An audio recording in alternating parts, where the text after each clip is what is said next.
Hello, I'm James Williams and this is Men's Matters Radio. In producing these episodes, I sometimes try to bring focus on the little guy, the one with no voice.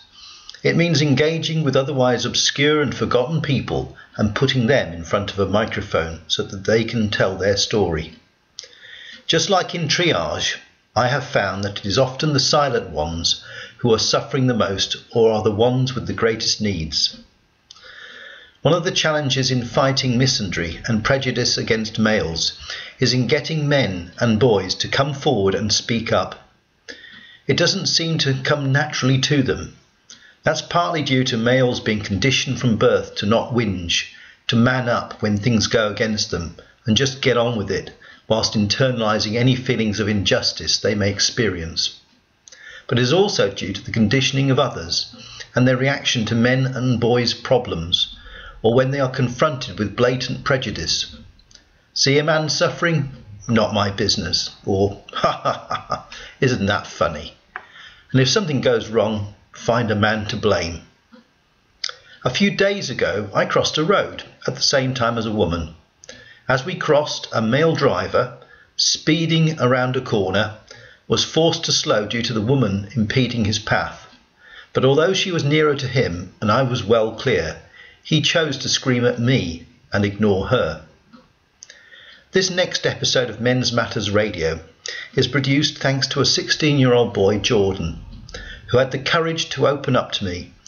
He explained his experiences in the British Army Cadets and the difference in the way boy and girl cadets were treated and why he left. There were two other boy ex-cadets who were similarly affected in his group. One could not be contacted and the other agreed with Jordan but declined to be interviewed.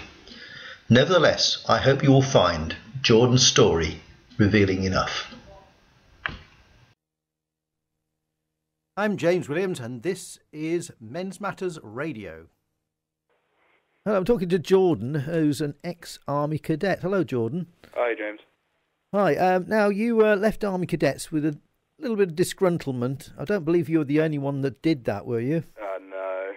How many do you think, how many sort of people do you know that also left Army Cadets, not through growing older and doing other things, but because they weren't happy with things?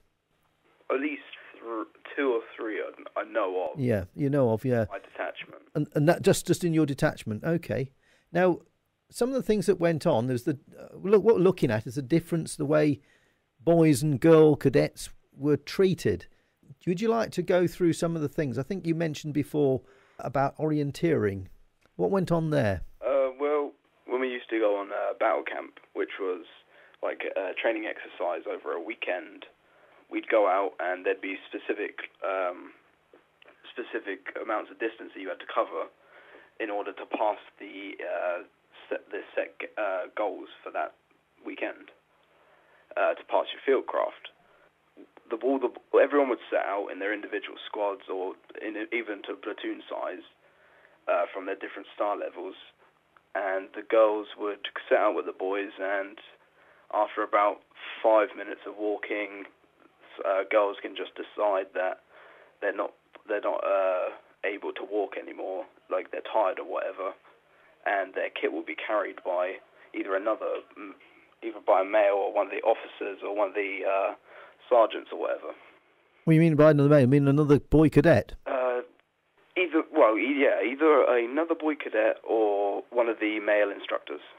And if they didn't want to do any of that, they could just get a lift, could they? Yeah, there was a van that was dedicated specifically to giving people transporting their kit and transporting other people, like sick people. And if the girls just decided that they weren't able to walk anymore, like they were tired or whatever, then they can just get on this van and it would take them to where we were going, like where we were walking to, it would take them there. I mean, were there any consequences? Did they lose sort of, training points or something like that? There was no consequences whatsoever. Supposing you decided that you didn't want to walk anymore, what would have happened there? Well, if one of the boys had decided that they didn't want to do any more walking, it was a simple case of one of the instructors or your fellow cadets would turn around and just tell you to man up. Really? And that was it. Oh, dear. And besides that as well, you had when you got to camp, you got involved in you formed formations. I think what did you call them? You don't have tents. You call bashers, aren't they? Yeah. Yeah. So how did that work out? We set up. I think it was about between 10 and 5 bashers. So forming up a PBH, which is a patrol-based harbour. Yeah. And just to clarify, a basher is a sort of a lean-to army poncho. Right. Okay. So it's constructed yourselves with tarpaulins or something. Is that right? Yep. Yeah. Okay. Sorry. Carry on then. And it's a formation of a line, 3 lines making a triangle of about between 5 and 10 bashers, and that forms the patrol-based harbour, and the officers are in the middle. Okay. And on each point of the triangle, there's a sentry. Is that a cadet that's a sentry? Yeah, it is. Yeah. And how many people sleep in each of the bashers? 2. 2. Yeah. Okay. And so, I mean, did the girls take part in that sort of thing as well? Did they do sentries? Did they sleep? To my knowledge, on the books, the girls were written down as doing sentry duty, but realistically, from my personal experience of getting up at 2 to 3 and then 5 to 6 in the morning, this wasn't a single girl actually doing it. Okay. They were always written down on the books as doing a sentry duty between this time and this time, but they were never actually doing it. They didn't actually do it. And what about when you did something wrong, or maybe you fell asleep on sentry duty or something like that? Were there any punishments? Well, a certain punishment I knew of, and it was more or less determined by whatever instructor you had. And a certain punishment that I received, as well as 9 other boys from my squad, received, and that was crocodile press-ups. And crocodile press-ups are in the press-up position, but every press-up you go down to the floor in the position of a crocodile, and then you alternate your body like a crocodile does when it walks. Well, it's like slither sort of thing. Yeah, when a crocodile walks. Yeah. And were you wearing kit on when you did this? It was full kit. Full kit. So every bit of supplies that you brought for the weekend, and your rifle. And girls weren't required to do this. Girls were excluded from punishment such as that. Right. Okay. So they can misbehave and get away with it, basically. Yep. Yeah. To an extent. Yeah. Crikey. And how many of these did you have to do if you got punished? Well, like I said, there's between 5 and 10 bashers on each line in the PBH, and a basher is about 2 meters, I'd say, probably a little bit less than that. And you had to do crocodile press-ups with full kit and rifle all the way around the patrol-based harbour. Right, that's quite a distance then. Yeah. Yeah. On one of the exercises you took part in, you went to Norfolk Camp, I believe, where there's different groups of cadets from different parts of the country met up for exercises. And did you had a problem there, didn't you? With yeah. Yeah. There was a cadet group from a separate battalion to ours, and they had over a couple of nights they had very badly raided some of the accommodations. And the one that I was in particular got raided very badly, and there wasn't a single thing that was in the room, i.e. Wardrobes, beds, anything. Nothing was upright. Everything was overturned. All the kit was thrown out of the bags. They just trashed the whole lot? Everything. Right, and what happened as a consequence of that? Well, everyone from the area, so in our battalion, so that was all the cadet groups, from the battalion which I was in, which was 2nd Battalion. We all had to sit in cross-legged, back straight, with our hands extended to our knees, and that's a very uncomfortable position to hold in for an extended period of time. And we had to stay like that until someone admitted that it was them. But girls were excluded from this punishment, even though everyone had to do the punishment until someone had found out who caused the accommodations to be raided. Right. And so the girls just basically sat it out and did their own thing, sort of, while you lot were all suffering. Yep. Yeah, incredible. I mean, didn't didn't some of the other boy cadets feel a bit, this isn't right because this is a bit gendered or something? Oh, it was always like that. Yeah. You'd always be talking about it, and we were always complaining to each other about it. But yeah. Did nobody complain to the officers about this? Yeah, they did. Yeah, but it was always the simple case of, well, you're a male, man up. And that's what they tell you. Yep. From sergeants to the regimental sergeant majors that turn up every now and then. So any complaints, man up. What rank they are, no matter how gentlemanly they're supposed to be, it's man up. Man up. Now, when it came to things like the rifle range, you have to go through safety checks before you can fire a weapon, don't you? Yep. So what happened there then? What was different between girls and boys on that one? Well, everyone, before they could fire the weapon, and the weapon in particular that I'm going to refer to is the L85A2, and before we were allowed to fire that, we had to prove that we could safely clear a blockage in the rifle if we had to, and that we could safely pick up the rifle and make sure the safety catch is applied, it's not loaded, and so on. Basically, we had to do a little check with a drill rifle, which is a rifle with lead going down the barrel, so it's completely safe. And we had to follow up the drill procedures for the rifle before we could shoot. Okay. And the males got 1 or 2 tries on this, and if they couldn't do it in the two tries, it was a simple case of you're not firing. Okay. Whereas the girls, if they tried, they got numerous attempts, and the instructors would guide them through what to do and where to put their hands. And so they were basically, every time they could fire whatever, because, even I could, if I was a girl, I could go there without any knowledge, and they could talk me through it. And I'm talking about people that I've witnessed being unable to cock a rifle and being able to apply the hold open catch, which holds the bolt back. Yeah. Well, girls, you mean, were unable to cock the rifle. And they were still allowed to fire it. Who would do that? The instructors would pull it back for them, would they? No, not to that degree. When it came to fire, they would actually fire, but everything other than pulling the trigger was done for them. Makes a mockery of the whole thing, doesn't it? Yeah. Yeah. What about other things that went on, like running exercises or any other types of tasks you were given? Well, for any training that involved track or anything like PT, they couldn't really get away with much, because obviously it's the same sort of endurance for males and females. However, there was a certain exercise like press-ups where males had to do a press-up and females had to do a separate press-up, which was in the press-up position. You had to put your knees against the floor, lift the back of your legs and cross them so that your feet were crossed. So you're lifting not on your toes as you would do a normal press, you're lifting on your knees. On your knees. Yeah. And 2 of those press-ups are the equivalent to 1 male press-up. And I've tried these press-ups, and I'd say that maybe between 15 and 20 is probably the equivalent to 1 male press-up. What about things such as promotion? Did girls get fast-tracked or preferential promotions?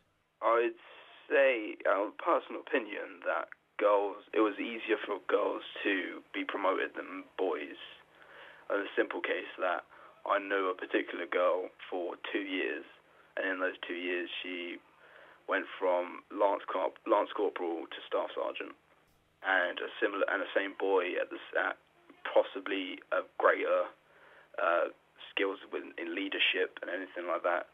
He left at the same time as me, and he was a Lance Corporal when I joined, and he was a Corporal when he left. And he just got bypassed, basically. And he was there and I knew him for 2 years, and he was there long before I was. Was he disgruntled by this? Well, he was always grumpy about everything, and complaining that he needed to pass certain things, and no one would ever pass him. Okay, right. Thanks, Jordan. That's very good. What Jordan also told me off air was that if a girl was a member of one of the units, and the units consisted of 10 cadets, then the unit would miss out on certain military exercises. And he did specify on one occasion where they didn't have a girl amongst them, there were 10 boys, and their instructor had real-life military experience on the field. And he got them to storm a machine gun post. 5 were providing covering fire, and the other 5 sprinted and dropped and that sort of thing. And the boys all found this really exhilarating, really enjoyable. But if a girl was to be involved in anything like that, then such challenges were denied them. Instead, they would do like mapping of the area, much more mundane stuff. Anyway, I phoned up the media centre for the Army Cadets and spoke to Valerie McBurney, who's the head of the Air Cadet Force, and put to her the questions. To be fair to her, she wasn't able to answer me directly, but she did say she would reply to me, and I have asked her to reply to me by email. ACF, Valerie McBurney. Oh, hello. Sorry to trouble you. I'm James Williams. I'm speaking for Men's Matters Radio, so I'm okay. I'm just ringing up to clarify some things, and please don't take it as criticism of the Army Cadets. I think you do a great job and for a lot of young people. So it's specific issues, and it's about different ways that boys and girls are treated within the Army Cadets. Right. The reason why I'm bring this to you is that I've had a chance meeting with a couple of ex-Army cadets boys and that, and they quite innocently told me stuff, and I thought, well, hang on a minute, that sounds like discrimination. So I thought I'd better just ring up, and I didn't want to sort of like ring up their camp or anything like that to cause trouble that way. Right. So I thought I'd ring yourselves up if that's okay. Would you like me to specify what we're talking about? Yes. So the boys that you spoke to are cadets with which county or detachment? Do you know? Well, they're now ex-cadets, so they were with Hampshire and Isle of Wight. Right. That's the group we're talking about. So, and I don't know how widespread the same thing is, but they were talking about their particular troop, and it was one of the reasons why they left in the end. Anyway. Right. So, okay. What I'd normally do with something like this is to forward the query to the CEO of Hants and Isle of Wight to get their position on it before doing a response, because it's really a sort of something which relates to their particular county. I mean, I may have an overall UK-wide response on it as well, but in the first instance I'd need to refer it to them. So if you can give me as much detail as possible, and then I'll come back to you with a response when I've spoken to them. Okay. Would it be okay for you responding to me by email? Would that be better? And then you could. That's fine. That's fine. If you can put down a bit of detail about what they were actually saying the differences were. Would you like me to tell you over the? Yeah, sure. Telephone? Okay. Right. First of all, I haven't got an email address for yourselves, but my email address is jameswilliamsgb, all one word, at AOL.com. Okay. Right. The list of things they said were telling me about is how that girls were treated differently, or better, or should I say. They weren't so much complaining about particular punishments, but that it wasn't sort of like spread out, if you know what I mean. Okay, I'm going to skip the next part of the conversation because just repeating what I already discussed with Jordan. And so we'll move towards the end of the conversation I had with the head of communications at the Media Centre for the Army Cadets. And any idea on how long they were in the ACF, or what sort of age they were? Is this a recent activities? I think they were about. Yeah, I think you're probably talking about just over a year ago or something like that. Yeah. I think that's probably about right. So I think they were around about 15 at the time when this was happening. 15, 14, that sort of thing. Okay, and how many boys did you talk to? Just a couple? There's 2 boys. There is a third one, but I couldn't get hold of him at all to verify things. One of them's a bit more forthcoming than the other. Yeah. But by the nature of what he was telling me, it was quite intricate descriptions. It seemed to be fairly authentic. But I'm concerned as much as it's not simply like discriminatory practice against boys. He weren't complaining about being maltreated, but the treatment they got was not equal to the girls in a sense. And I felt also that from the girls' point of view, they're missing out on certain opportunities if this is the case. Hardship is what you'd expect, and you get a lot of. It may not seem like it at the time, but hardship can actually be fun, believe it or not. And that's some of the things that you think the experience of that is something the girls may be missing out on as well. Yes, I mean, the boys and girls do. One of the key things is challenging themselves and sort of stretching themselves. So, your program. What radio station is that on? It comes on YouTube. I have a YouTube channel. It's a previously broadcasting from Express FM in Portsmouth. And you're looking to put together a piece then on Army cadets and boys and girls. Yeah, it's not meant to be degrading to Army cadets. So I've got to say that. I must emphasise that. It's a specific topic, and it's aimed mainly at showing the differences how boys and girls are treated in their upbringings and in different settings. It's just highlighting an issue, a problem, if you like, and the concern comes out of boys trailing off in terms of educational achievements against girls, the way that boys are portrayed in the media as being, very often it's negative. We've got this thing now recently in the press about teaching boys to respect girls, which is highly offensive to a lot of people. But this sort of ethos of being anti-boy is something of concern to the people I associate with. And it's not about anti-girl, it's the misandric approach to children.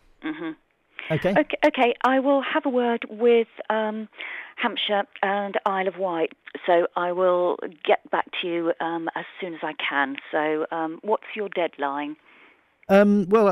If we could do it in the next within the next week or so, if that's, I'd like it. By this time next week, I'm hoping to have an article together as such. So I've got a lot of the stuff. I just want, it wouldn't be fair for me to sort of just, broadcast, if you like, what I've been told. I'd rather, have your side of the story.